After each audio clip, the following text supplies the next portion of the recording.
இனத்தில் ஒரு நடிகருக்காக தமது உயிர்களை சின்னாபின்னமாக்கிய தமிழர்களை பற்றி நாம் என்ன நினைப்பது என்ற ஒரு கேள்வியோடு இந்த பதிவை உங்கள் முன் சமர்ப்பிக்கிறேன்.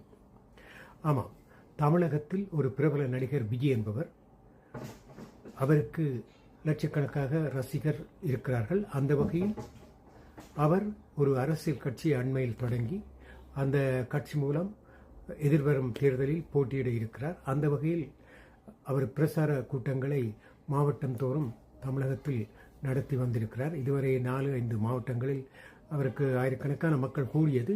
ஆனாலும் அந்த மக்கள் கூட்டத்தில் பல அனர்த்தங்களை அந்த இளையவர்கள், அதாவது எந்த விதமான புரிதலோ எந்த விதமான அரசியல் தெளிவோ அல்லது எந்த விதமான நெறிப்படுத்திகோ இல்லாத ஒரு 15, 16, 17, 18, 20 டீனேஜர்ஸ், இவர்கள் செய்த அட்டூழியங்களை பார்த்தும் இந்த அரசாங்கம் எந்த விதமான நடவடிக்கையும் எடுக்கவில்லை.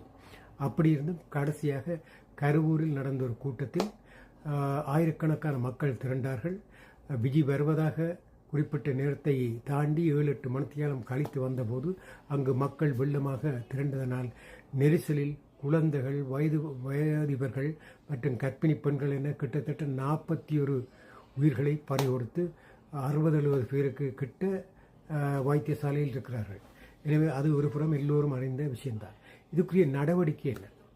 இந்த அரசியல் கட்சிகள் தேர்தல் அண்மித்து வருவதனால் அரசியல் கட்சிகள் அதுக்குரிய சரியான நடவடிக்கை எடுக்காமல் விஜய்க்கு ஆதரவாகவும் எதிராகவும் பலரும் பலவிதமான கருத்துக்களை சொல்லி வருகிறார்கள். திமுக தான் ஆட்சியில் இருக்கிறது. இப்படி ஒரு அனர்த்தம் நடந்தால் இந்த திமுக மேல் தான் விஜய் தரப்பு குற்றம் சாட்டுகிறது. திமுக விஜய் தரப்பு மேல் குற்றம் சாட்டுகிறது. எவ்வகையான குற்றங்களை சாட்டுகிறார்கள் என்பதை நீங்கள் ஏற்கனவே பார்த்திருப்பீர்கள். ஆனாலும் என்னுடைய தனிப்பட்ட ரீதியில் நான் கேட்கும் கேள்வி, ஒரு நாட்டில் ஒரு மாவட்டத்தில் இப்படியான ஒரு பிரச்சனை நடந்தால் அதுக்கு நடவடிக்கை எடுக்க வேண்டிய முதல் நடவடிக்கை எடுக்க வேண்டியது அரசாங்கம் தான்.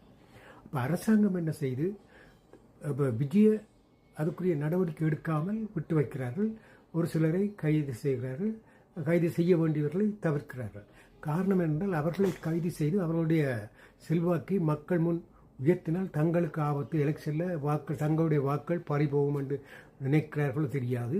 அதனால் விஜய் உடனடியாக அரெஸ்ட் பண்ணி அதுக்குரிய விளக்கமறியலில் என்ன நடந்தது கேட்க வேண்டும். ஏனென்றால் அவர் அந்த சம்பவம் நடந்த பொழுது விட்டு ஓடி ஒழித்து விட்டார்.